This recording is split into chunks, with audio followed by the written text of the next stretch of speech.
නමෝ තස්ස භගවතු වරහතු සම්මා සම්බුද්දස්ස නමෝ තස්ස භගවතු වරහතු සම්මා සම්බුද්දස්ස නමෝ තස්ස භගවතු වරහතු සම්මා සම්බුද්දස්ස ස්වාක්කාතෝ භගවතු ධම්මෝ සන්දිට්ඨිකෝ අකාලිකෝ ඒහිපස්සිකෝ ඕපනයිකෝ පච්චත්තම් වේදිතබ්බෝ විඤ්ඤූහීති. ඒ භාග්‍යවතුන් වහන්සේගේ ධර්මය මනාකොට දේශනා කර ඇති බැවින් ආදි කල්යාණ මජ්ජේ කල්යාණ පරියෝසాన කල්යාණ බැවින් ස්වාක්කාතය තමාගේ సంతානේ රාගාදී කෙලෙස් නසන බැවින් සන්දිට්ඨිකය කල් නොයවා විපාක දෙන බැවින් අකාලිකය ඒකාන්තයෙන් විද්‍යාමාන වන බැවින් නවලෝකෝත්තර ධර්මය ඒහිපස්සිකය තම සිත් තුළ උපදවා ගත යුතු බැවින් ඕපනයික් නම් වනසේක. සද්ධාවන්ත පින්වතුනි, මේ අයුරින් ඒ ශ්‍රී සද්ධර්මය ස්වාක්ඛාතාදී ගුණයන්ගෙන් යුක්ත වන්නේය.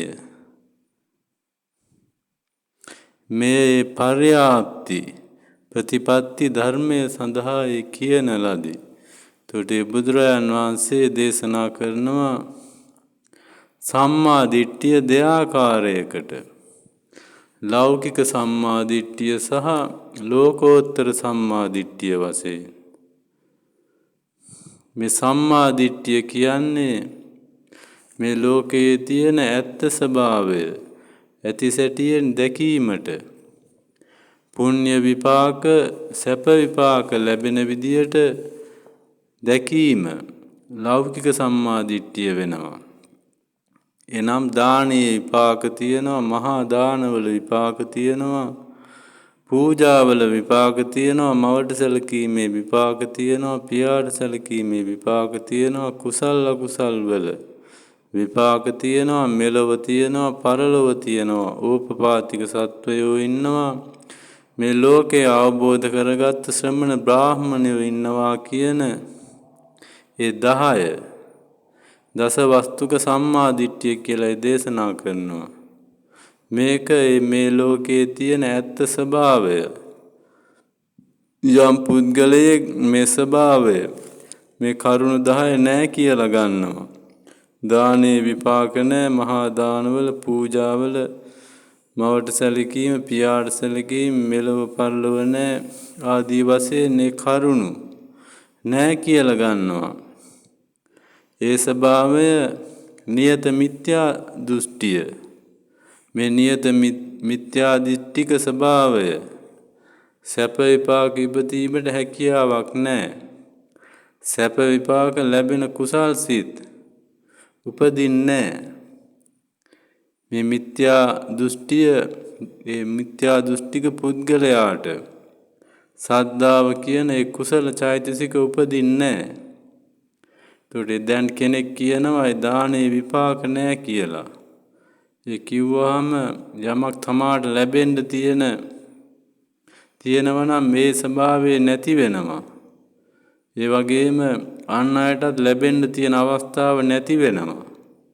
කවුරු හරි එහෙම කියනවා නම් ඒ වගේ අයට යමක් දෙන්නේ නැහැ, දෙන්න අකමැති. මොකද ඒ වගේ අයට යමක් දුන්නට හිත පහදින්නේ නැහැ. ඒ අයට දෙන දානේ ආනිසංස අල්පයි. ආනිසංස අල්පයයි තියෙන්නේ. ඒ නිසා ඒ වගේ අයට යමක් දෙන්නේ නැහැ. අප උපස්ථාන කරන්නේ නැහැ. එතකොට ඒ වගේ දෘෂ්ටියක් ගත්තාම තමන්ට යමක් ලැබෙන්න තියෙන අවස්ථාව නැති වෙලා යනවා. ඒ වගේම ගන්නවා මෙලව නැහැ, පරලොව නැහැ, ඕපපාතික සත්වයෝ නැහැ කියලා. එතකොට ඒ හදාගත්තු සංකාරයට අනුව තමයි ලෝකය දකින්නේ. එතකොට ඒ සංකාරයට අනුව එයාට දෙයියෝ පේන්නේ නැතිව යනවා. දෙවියෝ කියන සංඥාව නැති වෙනවා. අපායවල නිරය අමනුෂ්‍යයෝ ප්‍රේතයෝ ආදී ඕපපාතික සත්වයන් කියන සංඥාව නැතිව යනවා. සංඛාර පච්චය විඥානං කියලා ඒ දේශනා කළේ. ඒ හින්දා ඒ අයට අර පෙර කුසලයෙන් හදපු ඒ මස් ඇහැට අමනුෂ්‍යෝ පෙනුනත් දෙවියෝ පෙනුනත් ඒ අය පිළිගන්නේ ඒ ඕපපාතික සත්වයෝ කියලා ඒ කට්ටිය පිළිගන්නේ දෙවියෝ අමනුෂ්‍යෝ කියලා. එතකොට ඒ වගේ කෙනෙකුට අමනුෂ්‍යයෙක් දැක්කොත් ඒ අය හිතන්නේ ඒක අර මනෝ විකාරයක් කියලා. දැන් දෙවියෙක් ළඟට ආවත් ඒ කතා කරත් පිළිගන්නේ ඒක මනසේ ඇඳුණු විකාර රූපයක් කියලා හරි නැත්නම් මේ මහ පොළවේ ධාතු එකතු වෙලා ඒ උෂ්ණය තේජෝ ධාතුව උණුසුම නිසා හැදුණු රූපයක් කියලා තමයි පිළිගන්නේ. ඒ අර තමන් ගත්තු මිත්‍යා දිට්ඨිය නිසා මේ ලෝකයේ තියෙන ඇත්ත ස්වභාවය වහලා දානවා. තමන් හදාගත්තු සංකාරයට අනුව තමයි ඒ දැන ගැනීම පහළ වෙන්නේ. එතකොට ඒ වගේ අයට දිව්‍ය ලෝක සුගතිය සම්පූර්ණයෙන් වැහිලා යනවා. මිත්‍යා දිට්ඨිය ගත්තු නිසා නිරයේ උපදිනවා. දැන් කෙනෙකුට හිතෙන්න පුළුවන් යම් කෙනෙක් මේ විදිහට දැන් දෙවියෝ නැහැ, නිර්සත්වයෝ නැහැ, ප්‍රේතයෝ නැහැ කියලා ඒ දිට්ඨියක් ගත්තාම ඒ අයට මේ ජීවිතයේදීම ඒ දෙවිය යක්ෂයෝ දැන් ප්‍රේතයන් ඒ නිර්සත්තු කියන සංඥාව නැතිව යනවා. අර සංකාරයට අනුව තමයි මේ දැනගැනීම විඥානය පහළ වෙන්නේ. එතකොට ඒ අයට අර දිව්‍ය ලෝක වැහිලා යනවා, සුගතිය ආවරණය වෙනවා. වගේම නිරයත් නැති වෙලා යයි කියලා එහෙම හිතෙන්න පුළුවන් දැන් කෙනෙකුට. දැන් අර ආයි දෘෂ්ටිය ගත්තු නිසා. එතකොට නිරයේ උපදින්නේ නැති වෙයි කියලා එහෙම හිතෙන්න පුළුවන්. නමුත් දැන් නිරයේ උපදින්නේ නැති වෙන්නේ මොකද නිරයේ උපදින සංකාරය තමා මෙලොව පරලොව නැහැ, ඕපපාතික සත්වයෝ නැහැ කියලා ගන්න මිත්‍යා දිට්ඨිය. එතකොට දිට්ඨියට යකුසලයට අනුව තමයි නිරේ උපදින්නේ. ඒ අයට ඒ කුසල් සිදු නොවන නිසා යම් කෙනෙකුට ඒ සිහියක් දැනුමක් තියෙනවා නම් මේ ප්‍රාණඝාත ඒ හොරකම් ආදී අකුසල් කළ විට නිරයේ උපදිනවා කියලා ඒක කුසලයක්. එතකොට ඒ කුසලය නිසා තමයි නිරයේ උපදින එක වළක්වන්නේ. එතකොට ඒ වගේම දැන් ඔය බටහිර ලෝකේ ඉන්නවා මේ මිත්‍යා දෘෂ්ටික මනෝවිද්‍යාඥයෝ. ඒ අයත් මෙලොව පරලොව විශ්වාස කරන්නේ පෙර ජීවිත විශ්වාස කරන්නේ. දැන් අර එක අවස්ථාවක ඕස්ට්‍රේලියාව දිහා පොඩි ළමයෙක් පෙර ජීවිතය ගැන විස්තර කියලා තියෙනවා. පෙර ජීවිතයේ ඈත රටක ඉපදිලා ඉඳලා ඒ භවයේ විස්තර ඒ රටේ තොරතුරු කියලා තියෙනවා. ඊට පස්සේ ඒ ළමයාගේ දෙමාපියෝ මනෝවෛද්‍යවරියෙක් ළඟට එක්ක ගිහින් ඒ පුද්ගලයා ළඟට එක්ක ගිහින් තියෙනවා. ඒතකොට ඒ පුද්ගලයා අර පෙර ජීවිත විශ්වාස කරන්නේ නැති කෙනෙක්. මිත්‍යා දෘෂ්ටික මිත්‍යා දෘෂ්ටික පුද්ගලයෙක්. ඊළඟ ජීවිතයේ නිරේ උපදින පුද්ගලයෙක්. ඒ වෛද්‍යවරයා ඒ විස්තර අහලා කියලා තියෙනවා මේ ළමයාට ඒ රටවල් ගැන තොරතුරු, ඒ රටේ පුද්ගලයන් ගැන තොරතුරු කාගෙන් හරි අහන්න ලැබෙන්න ඇති කියලා. නැත්නම් රූපවාහිනි වලින්, රේඩියෝ වලින් හරි අහන්න ඇති කියලා තියෙනවා. ඊට පස්සේ දෙමාපියෝ කියලා තියෙනවා එහෙම විස්තර කවදාවත් මේ ළමයාට අහන්න ලැබිලා නැහැ කියලා. එතකොට ඒ අය දන්නෙත් නැහැ කියලා ඒ වගේ විස්තර. එතකොට ඒ වෛද්‍යවරයා කියලා තියෙනවා ඊට පස්සේ දැන් ඕවා ඔය පොඩි කාලේ ළමයින්ගේ මනසේ ඇති වෙන මනෝ විකාර කියලා. ඕවා ගණන් ගන්න අවශ්‍ය නැහැ කියලා. ඒ අර මිනිස්සු රවට්ටලා ඒ සල්ලිත් අරගෙන යවලා තියෙනවා. ඒකට අර මිනිස්සු මිත්‍යා දෘෂ්ටික කරලා සල්ලි අරගෙන ඒ යවලා තියෙනවා. එතකොට ඒ වගේ දැන් මෙලොව පරලොව පිළිගන්න ස්වභාවය මෙලොව පරලොව පිළි නොගන්න ස්වභාවය කියන නියත මිත්‍යා දෘෂ්ටිකයාට පෙර ජීවිත කියන එක පේන්නේ නැතුව යනවා. පෙර ජීවිතයේ කියන ස්වභාවය පේන්නේ නැතුව යනවා දිට්ඨියට අනුව. ඒකට ඒ හදාගත්තු සංකාරයට අනුව තමයි ලෝකය දකින්නේ. විඥාණය පහළ වෙන්නේ ඒ විදිහට. ඒකට එතනින් එහා දෙයක් ඒ අයට වැටහෙන්නේ නැතුව යනවා. ඒ සංකාරයට අනුව තමයි විඥාණය පහළ වෙන්නේ. දිට්ඨියට අනුව තමයි ලෝකය දකින්නේ. එතකොට ඒ අයගේ දෘෂ්ටියට අනුව ඒ මරණින් මතු උපතක් නැහැ කියලා ඒ ගත්තාම ලෞකික සම්මාදිට්ඨිය නැතුව යනවා. ඒතර ලෝකයේ ඇත්ත ස්වභාවය වැහිලා යනවා. අන්ධකාරයක් බවට පත් වෙනවා. මේ පැහැදීම කියන්නේ සද්දා චෛතසිකයේ උපදින්නේ නැහැ. සද්දාව කියන්නේ ඇදහිීම ලක්ෂණ කොට ඇත්තේය. පැහැදවීම කෘත්‍යයයි. උදක ප්‍රසාදක මාණික්කයක් වාගේ. වතුර පිරිසිදු කරන මණිකක් වාගේ සද්දාව කියන ස්වභාවය. නොකැළඹීම වැටහෙන ආකාරයයි. ඒ කැළඹිලි රහිත බව තමයි වැටහෙන ආකාරය.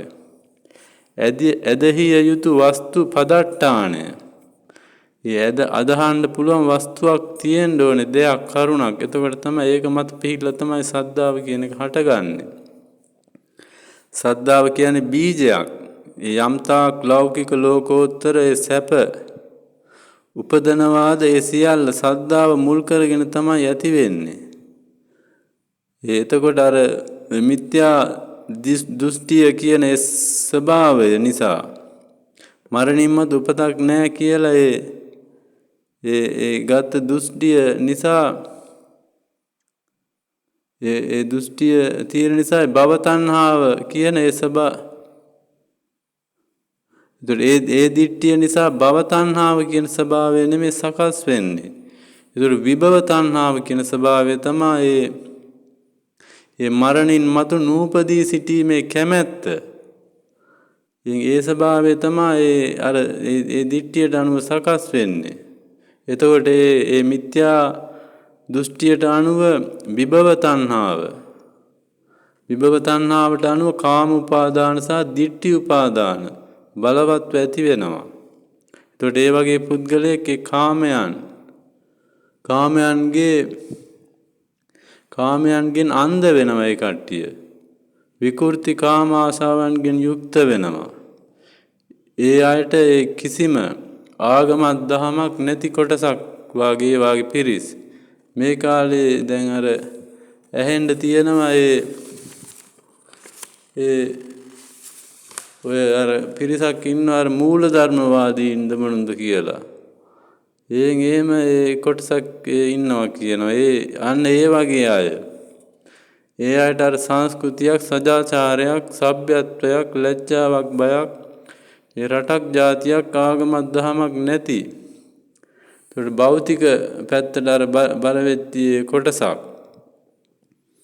එතකොට මේ අයට අර දැන් විභව තණ්හාව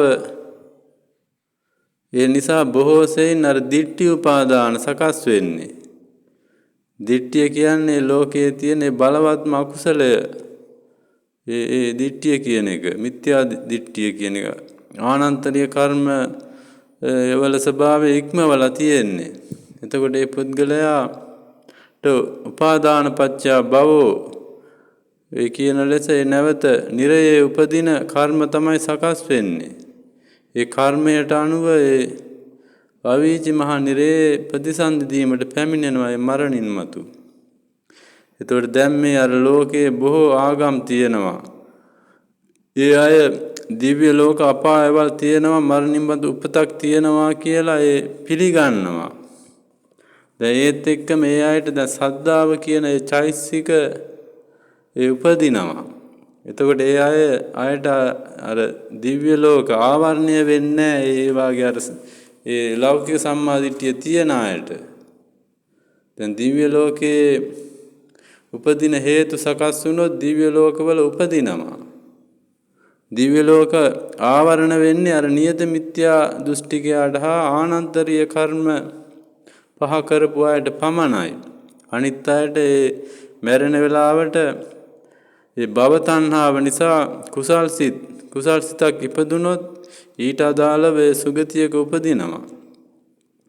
එතකොට නමුත් අර පරලොව නැහැ. කුසල් අකුසල් වල විපාක නැහැ.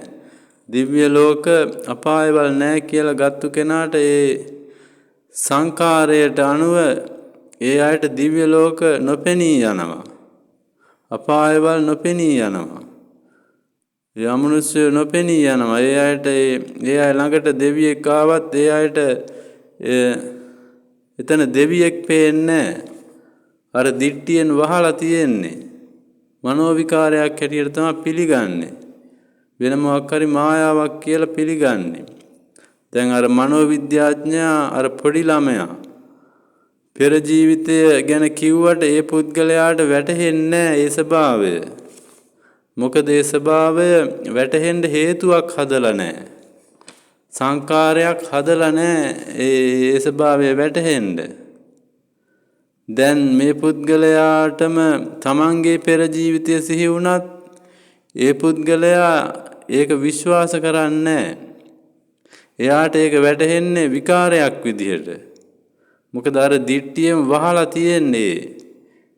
ඒ සංකාරපච්චය විඥානං කියලා කියන්නේ ඒ ස්වභාවය. හදපු සංකාරයට අනුව තමයි ලෝකෙ පේන්න පටන් ගන්නෙ.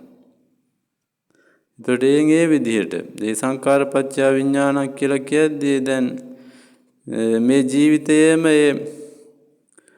ඒ කුසල අකුසල් කරන අය ඉන්නවා. එතකොට ඒ සමහරු දැන් ප්‍රාණඝාත කරනවා. හොරකම් කරනවා. අනාචාරයේ හැසිරෙනවා. ආදී අකුසල් කරනවා. එතකොට ඒ සංකාර වලට විපාක උපදවද්දී ප්‍රාණඝාත ආදියට ඒ විපාක විදියට ඒ අයට ප්‍රියමනාප අරමුණු අහු වෙන්නේ නැතුව යනවා. දැන් නිර්ය ලෝකවල ආදී අප්‍රිය අමනාප අරමුණු තමයි ලැබෙන්නේ. ප්‍රියමනාප අරමුණු වැහිලා යනවා ඒ අයට. ඒතර ප්‍රියමනාප අරමුණු විනාශ කරපු නිසා ඒ විදියට විපාක එන්නේ. දැන් හොරකම් ආදිය කරපු අයට ඒ අය പ്രേත ලෝකවල ආදී උපදිනවා. ඒ අයට අර ආහාර පාන ආදී අරමුණු ඇහැට කනට අහු වෙන්නේ අර සංකාරයට අනුව ආහාර කියන සංඥාව ජලය කියන සංඥාව අහිමි වෙනවා. දැන් ගංගාවල ඒ වතුර තිබ්බට ඒ අයට පේන්නේ ඒ අයට වැටහෙන්නේ අර ගංගාව හිඳිලා වියලිලා වගේ. දැන් ඒ සමහර අර ප්‍රේතයෝ එහෙම ඉන්නවා. ඒ പ്രേත ලෝකවල ඒ අය පෙර ජීවිතවල මනුස්ස ලෝකයේ මේ මිනිසුන්ට හිගන්නන්ට එහෙම බනිනවා. දැන් අසූචිකාපියව ලේබීපියව කියලා. එතකොට ඒ වගේ අර සංකාර වලට විපාක උපද්දවද්දී ඒ වගේ චේතනා වලින් ප්‍රතිසන්දිය දුන්නාම ඒ අයට ආහාර දුන්නට ඒ පාන වර්ගයේ දුන්නට ඒ අයට ඒවා පේන්නේ අසූචි විදියට. ඒකට අර සංකාරයේ විපාක උපද්දද්දී ඒ වගේ අර චේතනා වලින් ප්‍රතිසන්දිය දීලා තිබ්බොත් එහෙම එයාට ආහාර එහෙම එයාගේ අතට දුන්නට ඒ පාන වර්ග එහෙම දුන්නට එයාට පේන්නේ අසූචි විදිහට, ලේ විදිහට. ඒකට හේතුව අර හදපු සංකාරයට අනුව තමයි ලෝකය දකින්නේ. ඒක හරියට අර මිත්‍යා දෘෂ්ටික පුද්ගලයාට දෙවියෝ අමනුෂ්‍යයෝ අර පිළිගන්නේ නැති පුද්ගලයාට දෙවියෙක් දැක්කට පේන්නේ වෙන දෙයක් විදිහට. අමනුෂ්‍යයෙක් දැක්කට එයාට ඒ රූපය පේන්නේ ඒ වෙන දෙයක් විදිහට, මනෝ විකාරයක් විදිහට. ඒකට ඒක වෙන්නේ එයා අර හදාගත්තු සංකාරයට අනුව තමයි අර ඒ ස්වභාවය අර පේන්න පටන් ගන්නෙ. ඒකට ඒ වාගේ තමයි අර සත්වයන්ටත් අර වාගේ අර සංඥාවකින් අර අකුසල් චේතනාවලින් අකුසල් කර්ම කරපු අයට ඒ සංඥාවලින් ඒ සංකාරයට අනුව ලෝකය වැටෙන්නේ අර ආහාර වැටෙන්නේ අසුචි විදිහට. දුර ගංගාවල වතුර හිඳිලා වගේ පේන්නේ. ඒකට ඒ සංකාරයට අනුව තමයි ලෝකෙ පේන්න පටන් ගන්නෙ. ඒකට අර මේ ඒ පටිච්චසමුප්පාද ක්‍රියාත්මක වෙන්නේ සංකාරපච්චය විඥාන. විඥාණයට අනුව ඒ නාම රූප ඒ සකස් වෙන ආකාරයේ දේශනා කරන්නේ. දැන් කෙනෙක් අනාචාරයේ හැසිරෙනවා. එතකොට ඒ වගේ චිත්තයකින් ඒ අසුචි පිය කරන ඒ චිත්තයකින් ඒ ප්‍රතිසන්දිය දුන්නාම දැන් ගොම කුරුමිනියෙක් වෙනවා.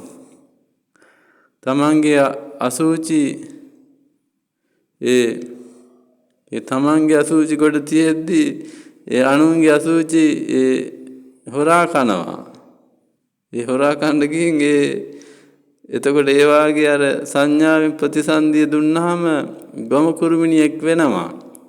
එතකොට ඒ අර සත්වයාට දැන් අර අසුචි තමයි ආහාරයට අහු වෙන්නේ. ඒ සංඥාවට ඒ සංඥාව තමයි දැන් අර තියෙන්නේ. අර කර්ම කරද්දී අර සකස් වෙච්ච අර චේතනාවට අනුව. එතකොට ඒ සත්වයන්ට දැන් කවුරු හරි කෙහෙල් ගෙඩියක් දුන්නට, කැවුම් ගෙඩියක් දුන්නට ඒ සතා ඒවා කන්නේ. දැන් රස වුණාට ඒවා ආහාර විදිහට ඒ සතාට වැටහෙන්නේ. දැන් අර මොකද අර හදපු සංකාරයට අනුව තමයි ලෝකය පේන්නේ. ඒ සංකාරයට අනුව තමයි දැන ගැනීම හටගන්නේ. දැන් අර ඒ ගොම වලට වැඩිය අසුචි වලට වැඩිය අර කෙහෙල් කැවුම් රස වුණාට ඒ සත්‍යයට ඒවා ආහාර විදිහේ වැටහීමක් එන්නේ නැහැ. මොකද අර අකුසල කර්මයෙන් තමයි ඒ සංකාරයට අනුව තමයි ලෝකෙ පේන්න පටන් ගන්නෙ. දැන් අර සමහර සත්තු ඉන්නවා දැන් ඌර වගේ සත්තු. ඒ සත්තු දැන් අසුචි කෑවට දැන් අර වගේ දේවලුත් කනවා. දැන් පළතුරු කැවිලි වගේ දේවල් ඒ අය කනවා. එතකොට ඒ අයගේ කර්ම අරතරම් බලවත් නැහැ. දැන් අර ගොම කුරුමිනියෙක් වගේ සතෙක් උපදවන්න පුළුවන්. ඒ අය කර්ම කරද්දී කාමයේ ආදීනව නැහැ. මේවා තියෙන්නේ අර කොච්චර හරි විඳින්න කියලා ඒ වගේ ඒ සංකාර වලින් උපදනවා. එතකොට විපාකයේ බලවත් වෙනවා. ඒ දිට්ඨිගත සිත් වලින් උපදවනවා. දැන් අනිත් අයට ඒ අය කරපු කුසල් වල විපාකත් වෙනවා. එතකොට ඒ අයට දැන් අර පියමනාප දේවලුත් ආහාර වශයෙන් ලැබෙනවා. දැන් මේ විදිහට තමයි සංකාරයට අනුව තමයි අර විඥානය කියන එක පහළ වෙන්නේ. දැන් අර අකුසල් වලට දැන් අකුසල ඒ සංකාර වල ඒ විදිහට විපාක එනවා. දැන් කුසල සංකාර වලටත් ඒ කුසල් විපාක එනවා. දැන් අර පුන්න කියන දුගී පුද්ගලයා අර සාරිපුත්ත මහරහතන් වහන්සේට දානයක් දෙනවා. ඒකට විපාක විදිහට ඒ පුද්ගලයාගේ කුඹුරේ හාපු ප්‍රදේශයේ මැටි කැට රත්තරන් වෙනවා. ඒක එයාට විතරයි අයිති. අනිත් මිනිස්සු ගිහින් ඒ ගණ්ඩ හැදුවට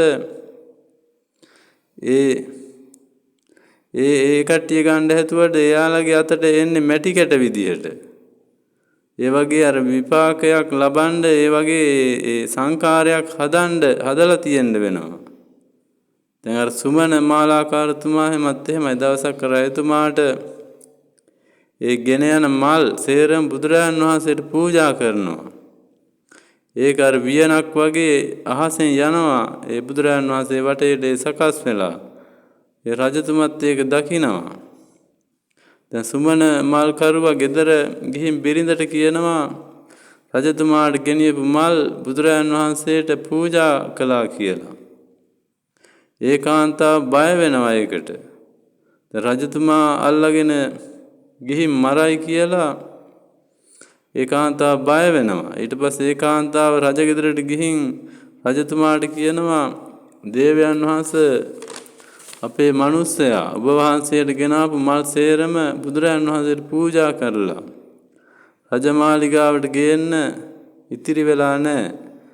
ඔබ වහන්සේ දෙන දඬුවමක් එයාටම දෙන්න. අපි ඒකට සම්බන්ධයක් නැහැ. අපි යනවා කියලා ඒ දරුවත් තරම් දරුවත් එක්ක ගම අතහැරලා යනවා. රජතුමාට ඒ විදිහට කියනවා අපි යනවා කියලා. එතකොට ඒ රජතුමා හිතනවා දැන් අනේ මේ වාගේ මෝඩ කාන්තාවක් අර වගේ පිනක් කරලත් ඒ පින අනුමෝදන් වෙන්න බැරි වුණා කියලා ඒ රජතුමා ඊට පස්සේ කියනවා හොඳයි මං කරන දේ බලා ගන්නම් කියලා අර කාන්තාව පිටත් කරලා යවනවා. ඊට පස්සේ ඒ කාන්තාව පිටත් කරලා යවනවා මම මේ පුද්ගලයාට එහෙම කරපු කෙනාට ඒ කරන දේ මං දැනගන්නම් කියලා. ඊට පස්සේ බිම්බිසාර රජතුමා කියන්නේ දැන් අර සෝවාන් වෙච්ච උපාසකේ රජතුමා හිතනවා දැන් මේ වාගේ දුර්ලභ පිනක් මටත් අනුමෝදන් වෙන්න ඕන කියලා මල්කාරයක් ඇඳවලා එහෙම පිනක් කළාද කියලා අහනවා. මල්කරුවා කියනවා ඔව් එහෙම කරා කියලා. ඊට පස්සේ ඒ මල්කරුවට ඇත්තු අස්වැය රන් රිදී ගෙවල් දොරවල් ඒ දැසිදසු කම්කරුවෝ ආදී ඒ සියලු සම්පත් දෙනවා. ඒ සම්පත් දීලා හිටන් අර පින අනුමෝදන් වෙනවා. එතකොට අර කාන්තාවට මේ වගේ මහත් සම්පතක් ලබන්න හේතුවක් සකස් වුන්නේ. ඒ කාන්තාවට ඒ පින්කමට කුසල් හිතක් පහළ වුන්නේ. ද්වේෂයක් බයක් ඇති වුණේ. එතකොට ඒකට විපාක විදිහට අර සම්පත් සියල්ල නැති වෙලා යනවා. හිටපු තැනත් නැති වෙනවා. හිටපු තැනිනුත් එළියට යන්න වෙනවා. දැන් ඒ අකුසලයට සුමන මාලාකාරතුමාට ඒ දානේ දෙද්දී තමාගේ ජීවිතයට තියෙන ආසාව අතහැරිලා තියෙන්නේ. එතකොට දාන පරමත්ත පාරමිතාවට ආසන්න වෙලා තියෙන යාගේ චිත්තය. එතකොට ඒකට විපාක විදිහට දැන් අනාගතේ කල්ප ලක්ෂයක් සතර අපායේ උපදවන්නේ කියලා දේශනා කරනවා. එතකොට ඒ බලවත් කුසල් චිත්තයක් පහළ වෙන්නේ දීර්ඝ කාලයක්. අප්‍රිය අමනාප අරමුණු අයින් වෙනවා. අර සංකාරයේ විපාක විදිහට. එතකොට ඒ විදිහට තමයි කුසලයට විපාක උපදින්නේ. එතකොට දැන් මේ නියත මිත්‍යා දෘෂ්ටිය ගත්තු කෙනාට දීර්ඝ කාලයක් අප්‍රිය අමනාප අරමුණු තමයි එන්නේ. මොකද ඒ දෘෂ්ටියට අනුව පින්පව් නැහැ මෙලෝ පරලොව නැහැ කියලා ගත්තහම ඒ දෘෂ්ටිය නිසා තමාටවත් අනුන්ටවත් කිසිම යහපතක් වෙන්නේ නැහැ. ඒ අයට අකුසල් සිත් විතරයි උපදින්නේ. දැන් ලෝකයේ තියෙන්නේ කුසල් සහ අකුසල් කියන ධර්මතා දෙක. නියත මිත්‍යා දෘෂ්ටිය ඒ ගත්තු කෙනාට උදේ අවදි වුණු වෙලේ පටන් නිින්දට යනකම් කිසිම කුසල් සිතක් උපදින්නේ නැහැ. ඒ අයට උදේ ඉඳන් රෑ වෙනකම් විරාග ද්වේෂ මෝහ කියන අකුසල් සිත් විතරයි උපදින්නේ. එතකොට ඒ අය දැන් ලෝකයේ ජීවත් වෙද්දී අධික 1000කින් ජීවත් වෙන්නේ. එතකොට පින්පව් ඒ දිව්‍ය ලෝක අපායවල ගැන දැන් අහද්දී අධික 1000ක් හට ගන්නවා. ඒ කට්ටියට ද්වේෂයක් ඇති වෙනවා. ඒකට ඒවා තියෙනවා කියලා ඒ කට්ටිය මිනිස්සු කියද්දි එහෙම ඒකට අධික ද්වේෂයක් හට ගන්නවා. එම නිසා ඒ අයට ඒ සැපයක් උපදවන කිසිම හේතුවක් සකස් වෙන්නේ නැහැ. තොටේගේ දැන් අපායවල නැහැ, නිරේවල නැහැ කියලා ඒ ගත්තහම ඒ අයට පවට තියෙන ලැජ්ජා බය උපදින්නේ නැහැ. ලැජ්ජා බය කියන ඒ ලැජ්ජා බය කියන්නේ සියලු කුසල් සිත්වල උපදින චෛතසික දෙකක්. එතකොට ලැජ්ජා බය නැති නිසා ඒ අයට ඕනෑම අකුසලයක් කරන්න පුළුවන්. ඒ අය ඒ රැකිලා ඉන්නේ ඒ වගේ පුද්ගලයෝ ලෝකේ රැකිලා ඉන්නේ නීතියට බය නිසා තමයි ඒ රැකිලා ඉන්නේ. නීතියට තියෙන බයයි, මරණයට තියෙන බය නිසා. නැත්තම් මේ අය ඕනෑම අකුසලයක් කරනවා ඒ වගේ පුද්ගලයෝ. ඒ විදිහට දැන් අර හදන සංකාර වලට අනුව තමයි අනාගතයේ විපාක විඥානය කියන එකේ පහළ වෙන්නේ. ඒ විඥානය අනුව තමයි නිරේ නාම රූප පහළ වෙනවා.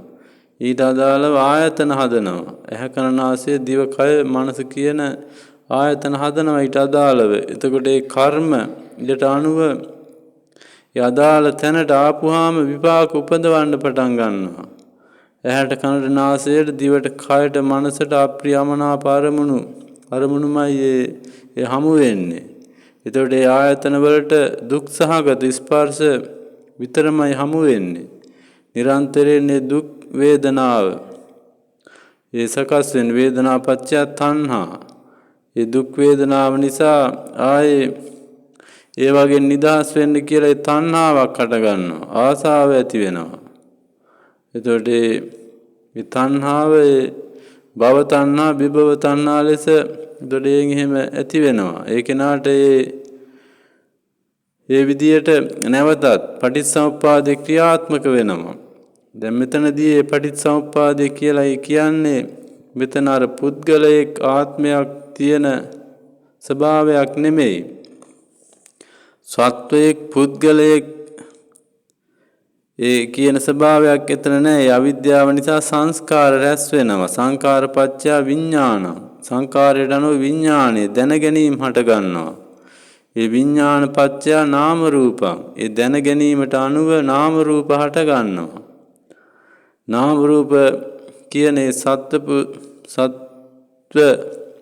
පුද්ගලයා කියන්නේ ඒක පඤ්ඤාත්තියක්. නාම රූප කියන්නේ සත්ව පුද්ගල කියන්නේ පණව ගැනීමක්. අම්මා තාත්තා ඒ මැව්වා කියලා එහෙම එකක් නෙමෙයි. දෙවියෝ මැව්වා, ඒ අම්මා තාත්තා මැව්වා කියන ස්වභාවයක් නෙමෙයි. ඥාන වලින් හටගත්තා ඒ බ්‍රහ්මයා මැව්වා ඉබේ පහළ වුණා නෙමෙයි. ඒ විඥාන හේතු වෙන් තමයි නාම රූප හටගන්නේ. දැන ගැනීම හටගන්නේ. විඥාන හේතුවෙන් තමයි නාම රූප හටගන්නේ. නාම රූප හේතුවෙන් විඥානය හටගන්නේ. මේ දෙක අර අඤ්ඤමඤ්ඤ එකට ප්‍රත්‍ය වෙලා තියෙන්නේ.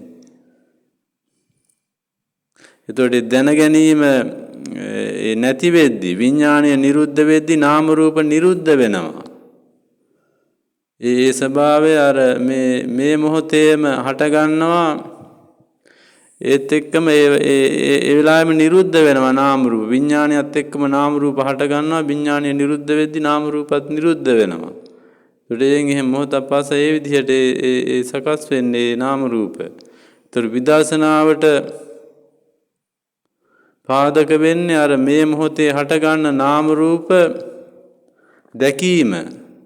චක්කු විඥාණය පහළ වෙනවත් එක්කමයි ඇහැ සහ රූප කියන දේවල් පහළ වෙන්නේ. චක්කු විඥාණය හටගද්දිමයි ඇහැ රූප කියන එක හටගන්නේ. විඥාණය නිරුද්ධ වුණ විට රූප කියලා දෙයක් ඉතිරි වෙන්නේ නැහැ. ඇහැ කියලා දෙයක් ඉතිරි වෙන්නේ නැහැ. ඇහැ නිරුද්ධ වෙනවා, ඇහැ මැරෙනවා ඒ විඥාණය නිරුද්ධ වෙද්දී. ඒකට ඒ විදිහට විදර්ශනාවට පාදක වෙන්නේ ඔය ප්‍රත්‍යুৎপন্ন නාම රූප අරමුණු වෙන්න ඕනේ. පෙර නොතිබීම හටගෙන ඉතිරි නැතුවම නිරුද්ධ වෙලා යනවා. ඒකට හැම ආයතනයක්ම එහෙමයි. ඒ කලින් කොහෙවත් තිබිලා හට ගන්නවත් නෙමෙයි. නැති වෙලා වෙන තැනකට යන ස්වභාවයක් නැහැ. ඒ මොහොතේම හටගෙන ඉතිරි නැතිවම නිරුද්ධ වෙන ස්වභාවයක් තියෙන්නේ. මේ ස්වභාවය තමයි හේතු නිසා හටගෙන හේතු නැති වෙද්දී නිරුද්ධ වෙනවා කියන ස්වභාවය. මේ ස්වභාවය අර සිහියෙන් බලාගෙන හිටියොත් ඒ සංස්කාර ප්‍රකට වෙන්න පටන් ගන්නවා. එතකොට ඒ සංස්කාර ප්‍රකට වුණොත් අර ඇතිවීම නැතිවීම පේන්න ගන්නවා. එතකොට අර තේරෙනවා මේ ලෝකය කියලා අල්ලගෙන ඉන්නේ ඉපදිලා බිඳිලා යන සංස්කාර ගොඩක් කියලා. එතකොට තේරෙන්න පටන් ගන්නවා. එතකොට මේ මොහොතේ හටගත්තු සංස්කාර කෙනෙකුට අරමුණු වුණොත් එහෙම එතකොට ඒවා දිහා සිහියෙන් බලාගෙන හිටියොත් එතකොට ඒවා ඉපදෙන බිඳින එක පේන්න පටන් ගන්නවා. එතකොට එයාට හිතෙනවා මේ සංස්කාර වලට තමයි මේ ඇලෙන්නේ. සත්‍ය පුද්ගලයෝ කියලා ඇලෙන්නේ අර සංස්කාර වලට කියලා තේරෙනවා. එතකොට ලෝකයේ කෙරෙහි අර කලකිරෙනවා. කලකිරුණාම නොඇලීම ඇති වෙනවා. නොඇලෙන විට සංස්කාර නිරුද්ධ වෙනවා. සංස්කාර නිරුද්ධ වීම කියන්නේ නිර්වාණය. එතකොට සංස්කාර වලින් නිදහස් වීමට තමයි නිර්වාණය කියලා දේශනා කරන්නේ. එතකොට ඒගේ ස්වභාවයට එන්න නම් අර සංස්කාර ස්කන්ධ ධාතු ආයතන ඉන්ද්‍රිය සත්‍ය පටිච්චසමුප්පාදේ වගේ ඒවා ධර්මතා මේ මොහොතේ හටගන්න ධර්මතා මේ මොහොතේම ඉපදීම බිදීම දකින්න ඕනේ. එතකොට තමයි අර සංස්කාර ප්‍රකට වෙන්නේ. එතකොට තමයි කලකිරීම ඇති වෙන්නේ. මේ ස්වභාවය එතකොට තේරුම් ගන්න ඕනේ. මේ දුර්ලභ බුද්ධෝත්පාද කාලේ සද්ධර්ම ශ්‍රවණය මේ යෝනිසෝ මනසිකාරය සසර දුකින් අත මිදීමට හේතු වේවා කියලා සාදු කියලා ප්‍රාර්ථනා කරගන්න.